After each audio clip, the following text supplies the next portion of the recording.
बस्तर में भारी बारिश ने हाहाकार मचाया है। सुकमा में बारिश की वजह से नेशनल हाईवे 30 2 दिन से बंद है। हाईवे बंद होने से गाड़ियों की लंबी कतार लगी है और नेशनल हाईवे 30 पर बंद होने से लोगों को परेशानी भी हो रही है। सड़कों पर नाव चलाने के लिए लोग मजबूर हैं। तो बस्तर की तस्वीरें आपको दिखा रहे किस तरह के हालात यहां पर है। भारी बारिश के चलते हाहाकार मचा हुआ है। सुकमा में बारिश की वजह से नेशनल हाईवे 30 2 दिन से बंद है और हाईवे बंद होने की वजह से गाड़ियों की लंबी कतार यहां पर लगी हुई है। आवाजाही यहां पर प्रभावित हो रही है और नेशनल हाईवे बंद होने से लोगों के लिए परेशानी खड़ी हो गई है। तो बता दें कि इस तरह के हालात है कि सड़कों पर नाव चलाने के लिए लोग मजबूर हुए हैं।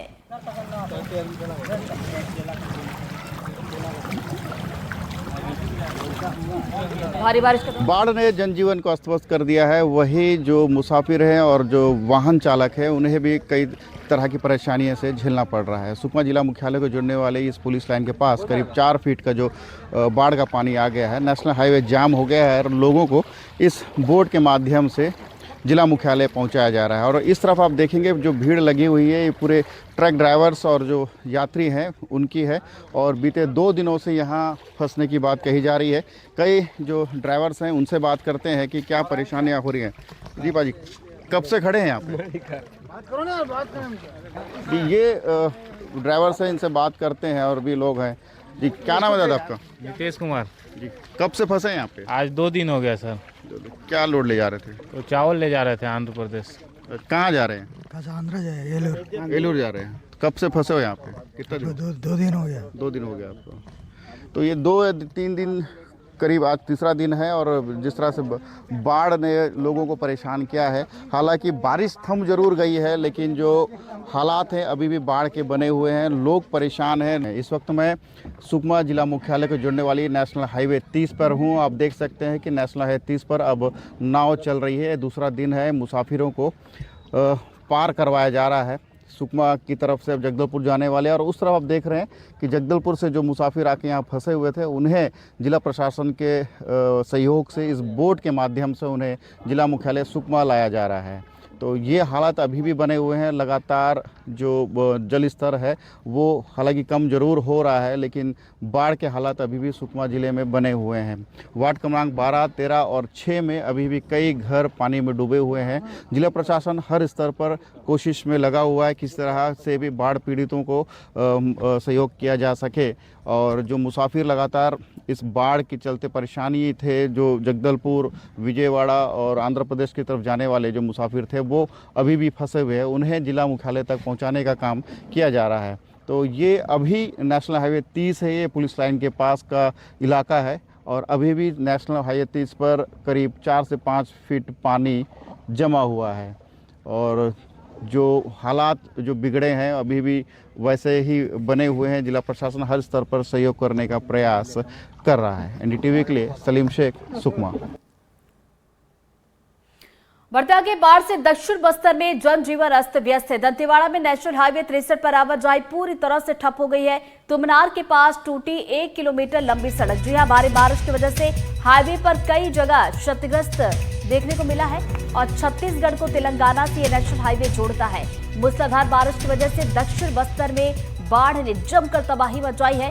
दंतेवाड़ा में छत्तीसगढ़ तेलंगाना को जोड़ने वाले नेशनल हाईवे 63 की बात की जाए तो नेशनल हाईवे कई जगह से क्षतिग्रस्त हुआ है, जिसकी वजह से हाईवे पर आवाजाही पूरी तरह से ठप है और बारिश की वजह से नेशनल हाईवे 63 तुमनार के पास करीब 1 किलोमीटर तक ये धंस गया है।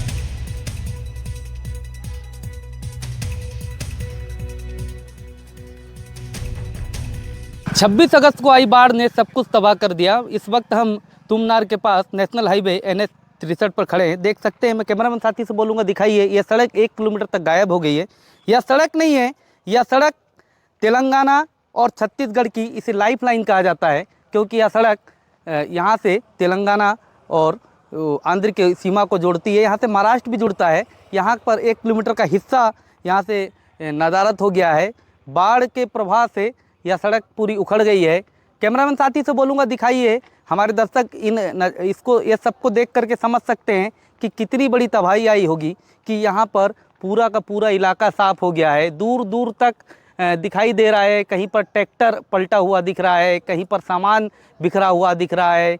मकान में लोग कोशिश कर रहे हैं किसी भी तरीके से वापस जीवन को पुनर्वास करें। हालांकि सरकार और प्रशासनिक अमला लगा हुआ है कि इस स्थिति से निपटा जाए, मगर ये सब देखने से लगता है कि आने वाले 2-4 महीने तक प्रशासन को युद्ध स्तर पर काम करना पड़ेगा, क्योंकि यह हालात दंतेवाड़ा, बीजापुर और बस्तर तीनों जगह पर बने हुए हैं।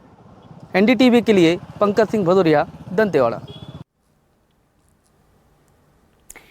तो देखिए बाढ़ की वजह से किस तरह के हालात है, किस तरह की तस्वीरें सामने निकल कर आई हैं, वो हम आप तक पहुंचा रहे हैं। आप देख सकते हैं कि सड़क यहां पर धंस गई, जगह जगह पर जलभराव की स्थिति यहां पर बनी हुई है और आवाजाही इसकी वजह से सबसे ज्यादा प्रभावित हो रही है। चूंकि देखिए दूसरा विकल्प भी नहीं है, ये वही रास्ता है जहां से लोग गुजरते हैं, लेकिन जिस तरह के हालात है यहां से निकलना मुश्किल है। अब 2 तस्वीरें देखिए आपके टीवी स्क्रीन पर है। सुकमा में नेशनल हाईवे 30 जो कि बाढ़ में डूबा हुआ है, आवाजाही यहां पर पूरी तरह से ठप हो चुकी है। और वही दंतेवाड़ा की तस्वीरें भी देखिए आपको दिखा रहे हैं दूसरी तरफ, जहां पर नेशनल हाईवे 63 की तस्वीरें हैं और ये नेशनल हाईवे कई जगह से क्षतिग्रस्त हो गया है और क्षतिग्रस्त होने की वजह से भारी परेशानी लोगों को हो रही है।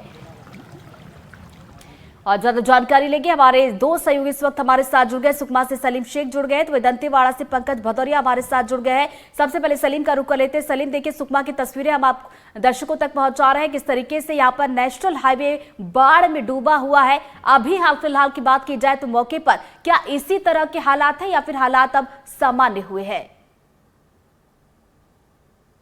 सलीम। इलाके जलमग्न हो गए थे। नेशनल हाईवे और स्टेट हाईवे दोनों जो रास्ते हैं वो पूरी तरह से सुकमा जिले को टापू कर दिए थे। दोनों रास्तों में जल भराव हो गया था। नेशनल हाईवे करीब 30 घंटे से ज्यादा समय तक बंद रहा। आज दोपहर 2 बजे के बाद से पानी का जो स्तर है वो धीरे धीरे उतरने लगा था, जिसके बाद बड़ी जो वाहन है, भारी वाहन जो है वो क्रॉस करने लगी थी। लेकिन अभी भी सुकमा जिला मुख्यालय के कई ऐसे इलाके हैं जहां पानी अभी तक नहीं उतरा। जिस इलाके में अभी मैं खड़ा हूं ये जिला कार्यालय को जोड़ने वाली है सड़क है और सड़क के बाजू आप समझ सकते हैं जो करीब 7 से 8 फीट का पानी इस जगह पे अभी भी भरा हुआ है। तो आप समझ सकते हैं कि पानी का जो स्तर था, जो भारी बारिश हुई तो वो पूरे इलाके को जलमग्न कर दिया। और इस तरफ जो दुकानें आप देख रहे हैं, ये दुकानें में करीब 5 से 6 फीट का पानी जमा हो गया था। अभी भी इन घरों में पानी जमा हुआ है। हालांकि लोग वापस आ गए हैं, फिर भी अंदर जो निचला जो हिस्सा है घर के पीछे का, उन इलाकों में पानी अभी भी भरा हुआ है। घर के सामान डूबे हुए हैं, मशीनें पूरी डूबी हुई हैं। और जिस तरह से ये अभी भी बारिश के जो देखने को मिल रहे हैं, बारिश अभी हालांकि अभी बंद हो गई है, लेकिन सेंट्रल वाटर कमीशन जो जानकारी दे रहे हैं उससे ये खबर निकल के आई है कि अभी भी बारिश के आसार हैं। आने वाले 8-10 घंटे में इलाके में भारी बारिश हो सकती है।